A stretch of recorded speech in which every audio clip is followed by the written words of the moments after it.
अगर तुम ये वीडियो सुन रहे हो तो अभी तय कर लो, आज के बाद तुम कभी भी बस में बैठते समय सीट नंबर नहीं गिनोगे। ये क्योंकि जिस दिन तुम्हारी गिनती सीट नंबर 13 पर जाकर रुकी, उस दिन ये कहानी तुम्हारी हो जाएगी। लोग कहते हैं बस वाली चुड़ैल की कहानी खत्म हो चुकी है, बस पलट गई, ड्राइवर मर गया, मामला बंद। लेकिन जो बात कोई नहीं बताता वो ये है कि सीट नंबर 13 आज भी उसी बस में है और आज की कहानी उसी सीट पर बैठे अगले इंसान की है। रामप्रसाद की मौत के बाद बस को ठीक कराया गया, रूट फिर से चालू हुआ, नाम बदल दिया गया, नंबर प्लेट बदल दी गई, लेकिन एक चीज नहीं बदली, सीट नंबर 13। मेरा नाम इरफान है।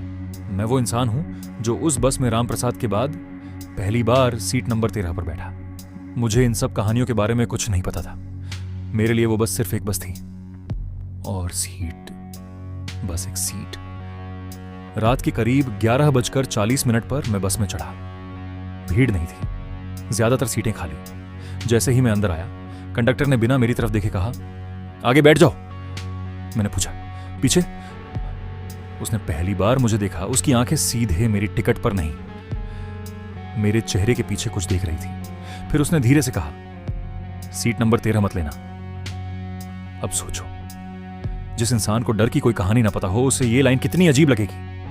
मैं हंसा और जानबूझकर सीट नंबर 13 पर बैठ गया। बस यहीं से मेरी गलती शुरू हुई।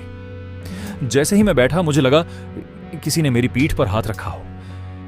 मैंने पलट कर देखा, कोई नहीं, लेकिन सीट की गद्दी धीरे धीरे और दब रही थी, जैसे मेरे साथ कोई और भी बैठा हो।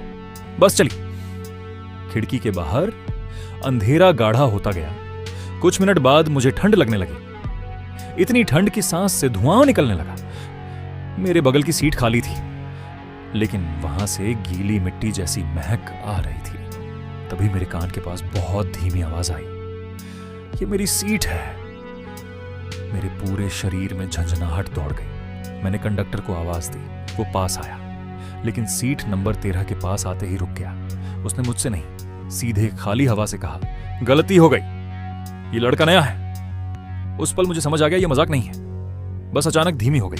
ड्राइवर ने ब्रेक दबाया। रास्ते में वही जंगल, वही मोड़ जहां रामप्रसाद की बस पलटी थी। और तभी मुझे महसूस हुआ मेरी गर्दन के पीछे कोई सांस ले रहा है, बहुत ठंडी, बहुत भारी। मेरे कान के पास फिर वही आवाज, उठ जा। मैं उठना चाहता था, लेकिन मेरे पैर सीट से चिपक गए थे, जैसे किसी ने मेरी जगह पकड़ ली हो। ड्राइवर चिल्लाया, उसे उतारो, हो सीट खाली करो। कंडक्टर ने मेरा हाथ खींचा। जैसे ही मैं उठा, सीट नंबर 13 पर स्पष्ट निशान था, किसी के बैठने का, गीला, ठंडा। और तभी सीट पर एक सफेद साड़ी का कोना दिखा। बस के अंदर चीख पुकार मच गई। मैं भागकर आगे की सीट पर बैठ गया, लेकिन सबको लगा बस पलटी, लोग मरे, चुड़ैल चली गई। लेकिन सच्चाई यह है, वो गई नहीं थी, वो बस से उतरी थी। और जब कोई चुड़ैल अपनी मर्जी से बस से उतरती है, तो समझ लो अब उसका शिकार सिर्फ बस तक सीमित नहीं रहेगा। ये कहानी है उस रात के बाद की, जब रामप्रसाद मरा और बस कबाड़ में खड़ी कर दी गई। मेरा नाम मोहन लाल है। मैं वही कंडक्टर हूं जो उस रात जिंदा बच गया था। लोग कहते हैं मैं खुशकिस्मत था, लेकिन सच ये है, मैं आज भी हर रात उसी बस में फंसा हुआ हूं। अपने दिमाग में हादसे के तीसरे दिन मुझे पुलिस स्टेशन बुलाया गया। वजह, रामप्रसाद की पोस्टमार्टम रिपोर्ट में लिखा था, मौत एक्सीडेंट से नहीं हुई। उसके गले पर अंदर की तरफ उंगलियों के निशान थे, जैसे किसी ने पीछे से धीरे धीरे सांस रोक दी हो। इंस्पेक्टर ने मुझसे पूछा, उस रात बस में आखिरी बार किसे देखा था? मैंने बिना सोचे कहा, उसे। इंस्पेक्टर ने पूछा, कौन? मेरे मुंह से सिर्फ एक लाइन निकली, सीट नंबर 13 वाली। कमरे में सन्नाटा छा गया। इंस्पेक्टर ने फाइल खोली। 20 साल पुराने केस, उसी रूट पर एक औरत की मौत, नाम कमला, ड्राइवर रघुनाथ, गलती उसे जंगल में उतार देना। कमला की लाश अगली सुबह मिली थी, लेकिन जो बात रिपोर्ट में नहीं थी वो ये थी कि उसकी आंखें पोस्टमार्टम तक खुली रही, जैसे वो किसी का इंतजार कर रही हो। उस दिन के बाद सीट नंबर 13 किसी ने नहीं ली। जो नया ड्राइवर आया उसे एक ही नियम बताया गया, इस सीट को मत छेड़ना। लेकिन रामप्रसाद नया था, उसे नियम नहीं पता था और अब वो मर चुका था।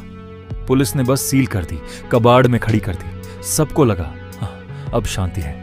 पर असली डर तभी शुरू हुआ। हादसे के 5वें दिन बस का मैकेनिक अचानक मर गया। उसने मौत से पहले कहा था, वो औरत मेरी जगह ले रही है। 7वें दिन एक चौकीदार मरा जो रात में बस की रखवाली करता था। उसने चिल्लाकर कहा था, सीट खाली है फिर भी कोई बैठा है। अब पुलिस डर गई। उन्होंने सीसीटीवी फिर से देखा। फुटेज में एक बात साफ थी, चुड़ैल बस से उतर रही थी। कैमरे में दिखा, बस बंद है, रात है और सीट नंबर 13 से एक साया उठता है और दरवाजे की तरफ बढ़ता है। दरवाजा अपने आप खुलता है और वो उतर जाती है। उसके उतरते ही कैमरा बंद, मतलब साफ था। अब वो बस तक सीमित नहीं थी। मैं घर चला गया, नौकरी छोड़ दी। लेकिन तीसरी रात मेरे घर के बाहर वही ठंड थी जो बस में थी। दरवाजे के बाहर गीले पैरों के निशान, सीधे मेरे कमरे तक और मेरे बिस्तर के पास एक आवाज, तू बच गया था, इस बार नहीं बचेगा। मैंने लाइट जलाई, कोई नहीं था, लेकिन कुर्सी पर एक गीली सफेद साड़ी रखी थी, उसके साथ एक कागज, मेरी जगह लौट आओ। अब समझ आया, चुड़ैल किसी को मार नहीं रही थी, वो अपनी जगह वापस ले रही थी। जिसने उसे हटाया वो मरा। ड्राइवर, मैकेनिक, चौकीदार और अब मैं। अगली रात मैं बस स्टैंड गया, वही पुरानी बस, सीट नंबर 13। मैंने धीरे से कहा, तेरी जगह कोई नहीं लेगा। बस में ठंड कम हो गई, हवा रुक गई और पहली बार मुझे लगा वो मुस्कुराई। उस रात के बाद मौतें रुकी, लेकिन कहानी खत्म नहीं हुई। आज भी अगर कोई नई बस उस रूट पर जाती है तो पहली रात एक सीट अपने आप गीली हो जाती है। ड्राइवर समझ जाते हैं और अगर कोई नहीं समझा तो अगली कहानी उसी की होती है, क्योंकि बस वाली चुड़ैल मारने नहीं आती, वो अपनी जगह लेने आती है।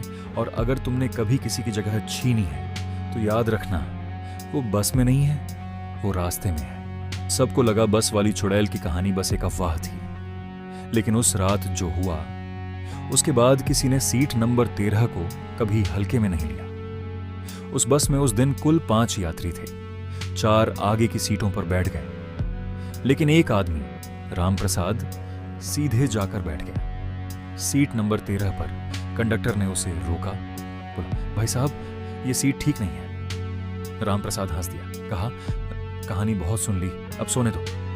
बस चली। रात गहरी होती गई और तभी सीट नंबर 13 के पीछे की लाइट अपने आप बंद हो गई। रामप्रसाद को लगा किसी ने उसका कंधा छुआ है। उसने पीछे मुड़कर देखा तो वहां कोई नहीं था, लेकिन तभी उसे कान के पास धीमी सी आवाज सुनाई दी, अब उठ नहीं पाओगे।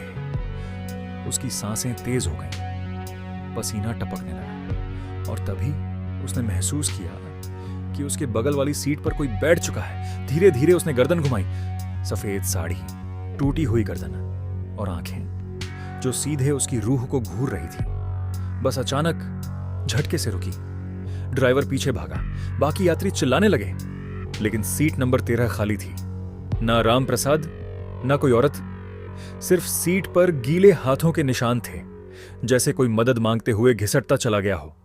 उस रात के बाद बस आज भी चलती है, लेकिन एक नियम बना दिया गया है, कोई भी सीट नंबर 13 पर नहीं बैठेगा, क्योंकि कहते हैं जो भी उस सीट पर बैठता है वो बस से नहीं, जिंदगी से उतर जाता है और अगली रात सीट नंबर 13 पर एक नया नाम लिखा जाता है।